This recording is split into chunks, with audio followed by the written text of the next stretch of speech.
Hi, Pauly. I think we're live on YouTube. How's it going? I'm Matt Wolf. This is Pauly Shore. Honey, Great to see you. It's been so long. For those that don't know, I made a documentary called Spaceship Earth, which is about Biosphere 2, the spaceship that's surrounding me that Pauly is inside. And in 1991, 8 biospherians went to go live in there, sealed for 2 years, and it didn't go well. And when I was making the film, um, everybody was like, I don't know what Biosphere 2 is, but do you mean Biodome, the Pauly Shore movie? So I just want to personally thank you for creating that cultural touchstone for everybody. And I was wondering, Pauly, like, could you give a little plot summary of Biodome? Went to go live creating that cultural touchstone. um, yo, Matt, can you hear me? Yeah, Matt, I can hear you. Can you hear what's me? up? Baby Matt, what's up, Matt Wolf? Oh, yeah. Hey, who's weirder, me or the cult leaders that are in your film? I think you seem like a cult leader. Like I would follow you for sure. That's good. I have another idea for a quarantine film where we get stuck in the Oval Office with Donald Trump. What do you think about that? I don't feel good about that one. No, dude. No, No, dude. No, dude. no, no, No, no. yeah, we did Biodome. We did Biodome a while ago. I'm so happy you guys kind of a reboot. I wouldn't say a reboot, but I mean, this is kind of the same premise. Obviously, yours is a little bit more, yours will probably get an Oscar. Mine got a Razzie Award, so, but, hey, we got the two different styles. My style is a little bit more kind of, silly. Your style is probably more, I don't know. I have to say intelligent, more kind of thought provocative. And mine was just two like dumb kids that got locked in a biodome. And then we try to get out and then we kind of ruin the environment inside. And then we put it back together again. So it was a really fun movie. The script, when it came to me, I really enjoyed it. And I love working with Steven on the film. And I'm so happy that 20 years later, whatever it's been, over 20 something years later, people still really enjoy that film. I personally watched it about 2 weeks ago and I really enjoyed it. And I'm excited to see your new movie as well. So cheers. Thank you. And what's up with Stephen Baldwin? Are you guys in touch? And like, what's his vibe now? Well, Steven's daughter is married to Justin Bieber. And so we're trying to get Justin Bieber to fund Biodome 2 right now. So we're working on that. Oh yeah. Do you have like a premise for Biodome 2? Yeah, we get stuck in a church. Oh, because Steven's like into Jesus now, right? Yeah, because after you work with Pauly Shore, something always goes wrong. Something goes wrong. If you look at all my co-stars, they've all lost their mind. Andy Dick, Lori Petty, Brendan Fraser, Stephen Baldwin. There's like a pattern. So now that you've worked with me somehow, your career is going in the shit. I don't know what's going to happen in your career after this. I wouldn't have done this interview if I were you. Yeah, like even by Zoom, it's lethal, I'm sure. But, you kind of alluded to it, but when Biodome came out, it didn't get good reviews. Like, was that a bummer for you? Well, my movies, unfortunately, when they came out, they were so popular that they were not popular with the critics. So fortunately, all the streaming services have picked them up in the last 5-10 years or whatever, and everyone's getting re-familiar with my stuff, and I'm kind of having a second boom in my career with people looking at Pauly Shore films and going, wow, those were actually really fun films. And I'm really proud of my films. I mean, there was a time after I had my run with my movies that I was kind of like, I don't know, I was a little down on myself. And, you know, the business it's a weird business, the entertainment business. You know, you put yourself out there hoping people, you know, will enjoy your stuff. And then sometimes they just thrash you. And, you know, I'm very sensitive. Like, I'm sure you're sensitive. And, but at the end of the day, you know, it's all about what's on the screen. And I'm really proud about Biodome. And I'm happy that, you know, several years later, people really like it. And I'm proud that you guys asked me to be part of this. So, Yeah, and seriously, everybody I ever spoke to knew about Biodome. It's not like a blip in the dark. And I'm curious why you think it's like a fan fave for you and how you might characterize like a typical Wheeze fan. say that again. I apologize. Like, why do you think Biodome is a fan favorite and how would you like describe your typical fans? They go crazy for it. I don't know. It's a cult classic. You know, it's got under people's skin. I have to burp 1 sec. Sorry. It got under people's skin. And, you know, a lot of my stuff has gotten under people's skin. So, you know, mostly they get a rash from it. But besides that, somehow it's got under their skin, you know? I rewatched the movie yesterday, and one of my big takeaways was that if you become an environmentalist, you could meet beautiful women and have lots of sex. And I'm wondering if that was your personal experience. Well, I don't know if Biodome is the place for sex, but sex is good anywhere. I don't know. I mean, sex is sex. Sex is good in New York too, right? Yeah, but I also read a rumor, and I hope this isn't too much to ask. Like, did you have a relationship that was sparked with Kylie Minogue on the set of Biodome? Yeah, I was fortunate enough to get to know Kylie. You know, I totally fell in love with her when we filmed the movie. And then after we filmed the movie, we started seeing each other for a bit and became, you know, we became close and friendly. And she was I was a very fortunate time in my life to be able to spend time with her. She's such a, you know, such a beautiful girl and very nice and unique and different. And I don't know, she was just, it was cool. It was cool to be around her. And, you know, a lot of people, when they work on movies, they become friendly with their cast members. You know, you're stuck with someone for a while. Like I heard you had sex with one of the cult leader chicks, right? No, I'm gay. I meant the guys, the one of the cult leader guys. Sorry. No, I didn't. I didn't. But you know, I am excited that you had the opportunity to consummate with Kylie, who I remember that she played a brilliant scientist in Biodome, and her name was Petra von Kant. Do you believe that was a reference to the German film by Fassbinder, The Bitter Tears of Petra von Kant? Does that reference resonate with you? Her name was Petri Dish. It was like a kind of a nickname. So I don't know. She's like the sexy scientist. It's almost like, you know, if you watch James Bond movies, there's like those sexy, you know, 007 agents. So she's like the sexy scientist. And, you know, she had the Australian accent and I don't know. It's pretty cool. Are you still in touch? I haven't seen her in years. No. And so what about the premiere of Biodome? Do you remember that party? Like, were there many iconic celebs of the 90s who went to the premiere? Say that again, I'm sorry. No worries. Do you remember the premiere from Biodome? And like, were there good celebs at that premiere? Yes, it was a great premiere. A lot of people showed up.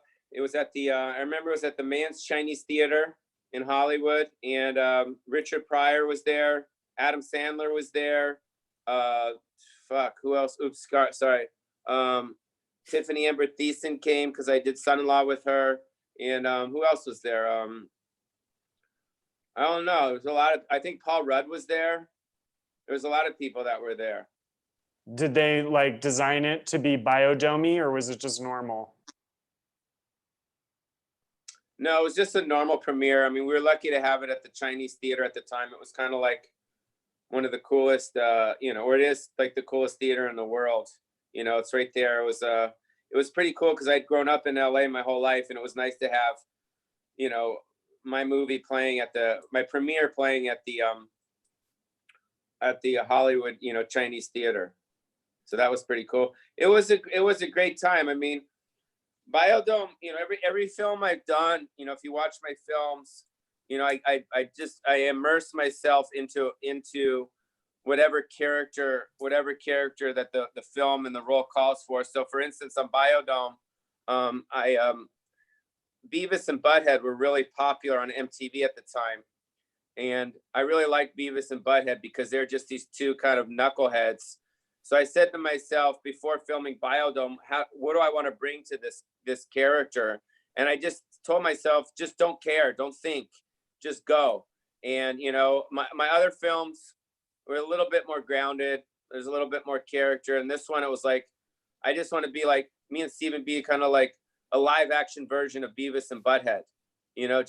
Just really like throwing firecrackers, and he's eating my toenails, and all these different things that weren't in the script that we just kind of went for. And Steven was really respectful of my art and respectful of the way I flowed on camera, and he never really got in my way. He kind of like always kind of flowed with me, because that's how I work. When I work, I just kind of I go, and you never know where I'm going to go. So he was great, kind of following my lead on that. So a lot of people would call Biodome like a classic of stoner cinema, and not speaking from personal experience, but I know that a lot of stoners really, respond to you. Why do you think stoners are so into you? Why do I think what stoners are into me? Yeah. I think because of my style. My style of comedy has always been spontaneous and flamboyant and just kind of like, you don't know where Pauly Shore is going to go, and I think with stoners, they pick up on that. And plus, I did grow up smoking pot my whole life. My mom always had weed around, and I, started smoking pot at a pretty young age. And I don't know, pot, or as they say now, cannabis, is it's something I still do. I'm not on pot now. I didn't smoke today, but I think it's one of those things that it represents freedom. Think back in the Woodstock days, people are smoking weed, and I don't know, that's just been my thing. So I don't know. Yeah, same, but I'm also not stoned right now. But I was stoned when I watched Biodome. So that's good. I like gummies. Gummies are cool. Yeah, very strong. I do believe they may have had pot inside Biosphere 2, but I don't have real confirmation on that. But it was cool in the Biodome where I grew pot in the Biodome. That was cool. Yeah, I like that bit. I thought that was good. And I wonder, like, do you think you would survive in a Biodome for a year? What would you do? Say that again. What would you do? Like, what would your role be if you were in the Biodome for a year? Would you last? Well, I think we all would last, because we're kind of figuring it out right now. With this whole coronavirus, everyone's kind of, it's kind of like, we're not used to. It's just like we're not used to, as humans, we're not used to being conformed and told what not to do and being stuck in a place. But we're all kind of saying, hey, you know what? These are the rules, and like, you know what? Fuck it. Let's just accept the rules. So if I was stuck in a Biodome now, I would just say, fuck it, like, hey, let's just have fun. And that's what I think we're all trying to do right now, is we're all stuck in our apartments. And, fortunately for me, I'm in Hawaii. So I'm not living in a reality. I know that. But I know when I go back to LA, everyone's gonna be wearing masks and there's gonna be more rules. So, we just have to shift. And it's just about, I have a saying like, if you go to prison, you have two ways to be. Number one, you can like find Jesus and be peaceful and accept it. Or number two, you can be like the guy in solitary confinement that throws feces, and that goes crazy. So that's kind of where we're all at right now. A lot of us, one day we're fucking cool, and the other day we're throwing feces. It's a tough time, We're just trying to figure it out. So. But in Hawaii, you don't have to throw feces all the time, I assume. No, there's no feces here. It's mostly pokey, bro. So I don't want to take too much of your quarantine time, but do you have any like major tips on how to manage quarantine from the Biodome perspective?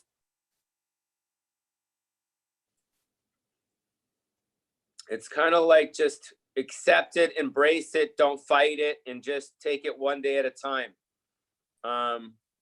And just know that, this is God wanting us to shift, and just accept the shift and take it one day at a time, and try to, respect the rules and stay away from people. And hopefully within, 6 to 8 months, they'll have a vaccine, and we can slowly go back to, the gyms and all that stuff. And I think, at the end of the day, when we do get through this, I think it's going to make people appreciate people a little bit more than they do now.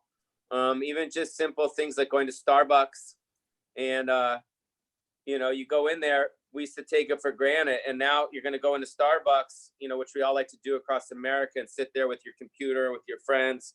And I think once the vaccine is done, I think, just, ordering that, French vanilla latte and sitting there and being like, oh my God, this is so great. Like, wow, look at us. We're just hanging out here at Starbucks. Like, oh my God, we're going to the gym. Like, hey, look, I'm lifting weights. Like, isn't this cool? Like, so in a way, I think it'll be good for us once we get through it.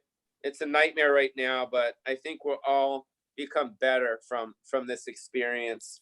Because we don't really have a choice. Yeah. So we don't want to be throwing feces anymore, Totally. I don't. Well, I've really enjoyed our chit chat.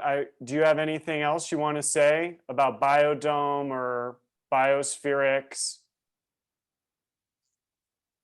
Well, I'm just, I'm happy that the movie I did many years ago is being reintroduced, hopefully to your audience. I know you have a big audience with all the stuff you do. Your stuff is very obscure.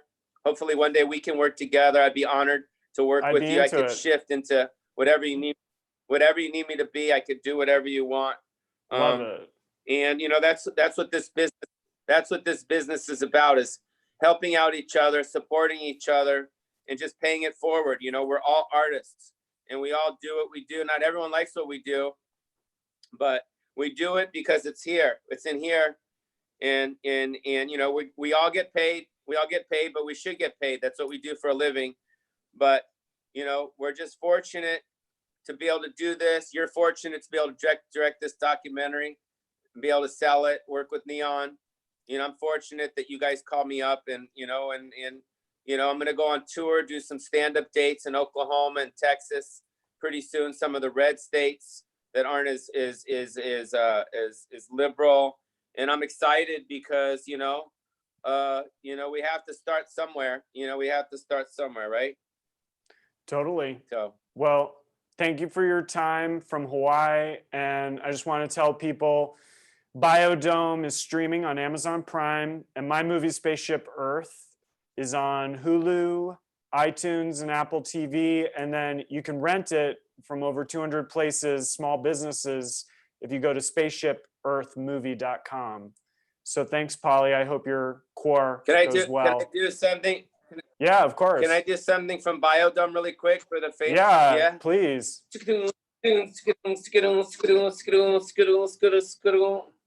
Viva los Biodome, dude. Later. Bye, Pauly. Bye.